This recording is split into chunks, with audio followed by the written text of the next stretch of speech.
Okay, so let's dive in. We're looking at the life of James J. Huerter today. Right. His story takes us through, well, some massive moments in the 20th century. Absolutely. Think Dust Bowl, Great Depression, World War II, all experienced by this one man from Northeast Kansas. And we've got some great material to work with an oral interview with him, so his own words, plus his obituary. Which gives us that broader picture of his long life. Exactly. And what we want to do, really, is use these sources to get past just the timeline. Yeah, we want to pull out the real experiences, the challenges, the insights, what really shaped him. From growing up on that Kansas farm, through fighting in the Pacific, and then his life afterward. It's fascinating how his early life, dealing with all that hardship, the dust, the lack of money might have sort of prepared him. Unknowingly, yeah.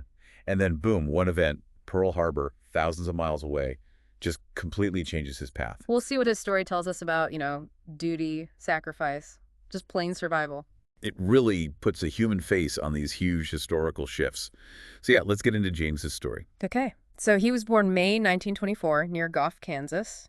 Grew up right there on the farm. With his parents, Emil and Valeria, his mom was actually a teacher, wasn't she? In a one-room schoolhouse. She was. And his dad farmed. Typical farm life, really milking cows, chickens, big garden. He walked a mile to school, graduated Goff High in May '42. Sounds pretty standard for the time. It does, but right away his childhood hits these major challenges. The Dust Bowl in the 30s wasn't just something you read about. He lived it. He really did. What did he say about it in the interview? Oh, incredibly vivid stuff. He remembered one specific day, a dust storm rolling up from Oklahoma. It got so bad, so thick. Yeah. It actually sent them home from school. You just couldn't see well enough to read inside. Imagine that. Wow.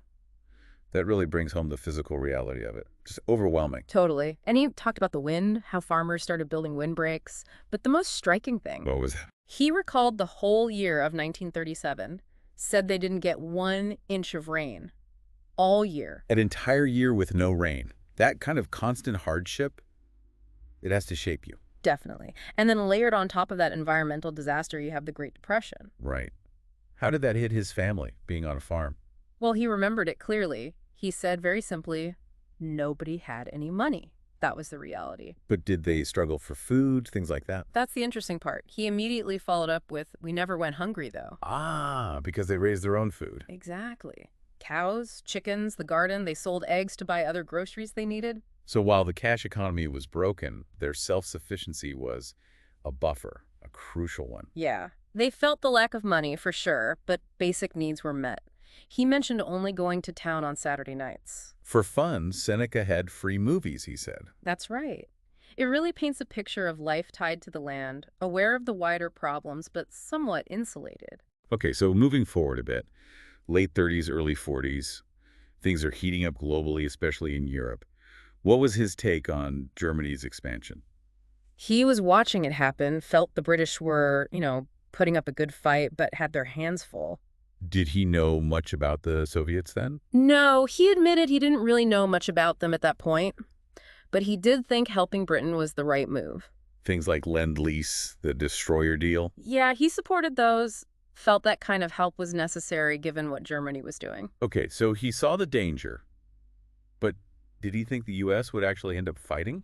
That's the key thing. He said flat out no. He didn't think the U.S. was going to get into the war. Really? Yeah, he thought everyone just hoped the British could handle Germany without American troops having to go over. Which was a very common feeling at the time, that sort of isolationist sentiment after World War I. People really didn't want another global war. That was the hope. But then, December 7th, 1941. Pearl Harbor shattered everything. He was actually out hunting that day. How did she find out? Got home, his parents told him the news. He just called it quite a shock. I bet. And you can almost hear the bewilderment when he recalled thinking, why they wanted to attack us. We never did anything to bother them. That shock, that disbelief, Yeah. turning into outrage. That was the national mood, wasn't it? Completely. And for him, like so many others, it was an immediate, profound shift. In perspective, in purpose. Absolutely. He said, after Pearl Harbor, I felt a great sense of patriotism. I felt like I wanted to go sign up to fight right away. But he had to wait, right? Finish high school first. Yeah, he graduated in May '42. But before Pearl Harbor, he said he'd never even thought about joining the military. His whole future was farming. Wow. So the attack just rerouted his entire life plan. Instantly, farming was put on hold. he decided to enlist. And he initially tried for the Navy with his cousin. That was the plan. But a little detail got in the way. What was that? He was colorblind. The Navy wouldn't take him. Huh. Something so small changing everything. Sends him straight to the Army infantry instead. He ended up at Camp Roberts, California for basic training. How do you feel about that? He thought it was good training, actually. Said he learned a lot. Like what specifically? Well, mainly to take orders, because if you didn't, you'd be peeling potatoes or scrubbing floors. Standard Army stuff. Right. Discipline. But he respected his officers. Called them regular, ordinary guys who knew their jobs. Seems like he adapted well. Maybe that resilience from the farm helped. Could be. Now, even though the war in Europe was huge, James's focus, his view of the main threat, seemed pretty clear. It stemmed from Pearl Harbor, right? Exactly. He put it very simply. The Germans didn't attack the United States. Japan did. And fighting them in the Pacific only confirmed that view for him. Yeah, he felt they were even a bigger threat than I thought once he experienced combat against them. And his combat was all in the Pacific. Mhm. New Guinea, Philippines, Luzon, with the 503rd Parachute Infantry. That's right, parachute infantry. He became a first scout. Pretty intense role. The interview mentions the jump onto Corregidor Island, February 45. Yes. February 16th, noon jump. He talked about how incredibly dangerous it was. High winds, rough terrain. Yeah. Caused a lot of injuries just on landing, didn't it? It did. And he was very direct about the Japanese fighting style. He called them dirty fighters. Because of the Banzai attacks. Yeah, those suicidal charges. He gave this chilling example from just days after the Corregidor jump, February 19th. What happened? A Banzai attack at 4:30 in the morning, right on his company CP, the command post. Right. He described them coming out of caves, taking high ground, then just charging. The cost was brutal. How many casualties? He said about half the men on their perimeter were killed by Japanese soldiers who got through. They lost 13 men. The Japanese lost around 150. Wow. That brings home just how desperate and bloody that fighting was. Close quarters. Absolutely. So you can understand why the idea of invading the Japanese mainland, well, he wasn't looking forward to that. No, definitely not. He wanted the war over without that invasion, which everyone knew would be horrific. Which leads us straight into his view on the atomic bomb. One of the most debated decisions ever. What was his perspective as a soldier on the ground? He was unequivocal. He said he was very glad to see the atomic bombs dropped on Japan. And his reasoning? Purely pragmatic from his position. If we had to invade Japan, we would have lost thousands of men. He pointed out the Japanese reputation for fighting to the death. There wasn't any other way to make them surrender besides the atomic bomb.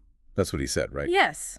And then he made it incredibly personal. He added, if we didn't drop the atomic bomb, I may have been killed while we were taking Japan. That perspective from someone facing that potential reality, it's crucial context for understanding how many service members felt. The relief must have been immense. Huge relief. He remembered VE Day, victory in Europe when Germany surrendered. He was in the Philippines. Were there celebrations then? Yeah, because they thought, okay, now more resources will come to the Pacific. But VJ Day, Japan's surrender, that was the big one for him. How did he describe that? He called it a great day, huge celebrations, and simply, we knew that the hell of fighting a war was finally over. That says it all. He even threw in a bit of humor, saying the only thing that could have made it better was if they'd been allowed beer. Huh. A very human touch after all that. Definitely. After the fighting stopped, he didn't go straight home, though. He was part of the occupation force in Japan for a time. Did you travel much there? Yeah, he saw a lot of the country, and he actually saw the places where the atomic bombs had been dropped. So he saw the devastation firsthand. He did. He noted all of the people it killed and the destruction it caused. So he saw both sides, the ending of the war and the immense cost of how it ended. And then he eventually got discharged based on the points system. Right. Time served, combat, all that factored in, and he was, as you'd expect, very happy to finally head back to Kansas. That transition from war back to civilian life, it's a whole other chapter. The obituary helps fill that in. It really does. Got home, got certified in electrical work, met his wife, Geraldine Enneking, at a barn dance in 1946. Talk about a transition. Corregidor to a Kansas barn dance. Right. They married that September 1946 and stayed married for over 74 years. Incredible. Amazing. They settled in the Kelly community. Yep. And he worked steadily over the years. Construction, operating a grader for the township for 10 years. And then a long stint at the hospital in Seneca. Yeah, Nemaha Valley Community Hospital from 63 until he retired in 91. A long, stable career after all that upheaval. Built a life, contributed locally, put down roots, and stayed connected to his service too, right? VFW member for 75 years. An incredible 75 years. That connection lasted his whole life. And his post-war life sounds really full. Lots of family kids, grandkids, great-grandkids, even great-great-grandkids mentioned in the obit. He really built a legacy there. And hobbies, too. Woodworking, metal detecting, coins, gardening, fishing, hunting. Even raced cars when he was younger. Yeah. Just shows a guy fully engaged with life after experiencing its absolute extremes. So bringing it all together then, Uh-huh. we've traced this incredible arc. From the Dust Bowl farm, the Depression hardship, through brutal Pacific combat as a paratrooper. To coming home, building a family, working steadily, contributing to his community for, what, 7 decades? It really underscores how looking at history through one person's eyes, using sources like his interview and obituary, gives such a different feel than a textbook. Absolutely. It becomes relatable, human. And the key things we've pulled out. That resilience from his youth, the huge shift Pearl Harbor caused for him personally. The sheer reality of the combat he faced, like Corregidor and those Banzai attacks. His specific viewpoint on the A-bomb, shaped by potentially having to invade. And then just the continuity, the long, steady life he built afterwards. Yeah, stories like his really help us grasp the human impact of these massive historical events. You see the diversity of experience. It really does. So as you think about James Huerter's story, maybe consider this. Here's a man who saw just radical change. From farming with basic tools during environmental and economic collapse, To fighting a global war with technology unimaginable in his youth. and then living well into an age completely different from where he started. So what does that kind of perspective, rooted in that deep resilience from hardship and that direct experience of conflict, what does it teach us about facing uncertainty, about navigating the curveballs history always seems to throw? That's a really interesting thought to leave people with. His life certainly gives you a lot to think about regarding resilience and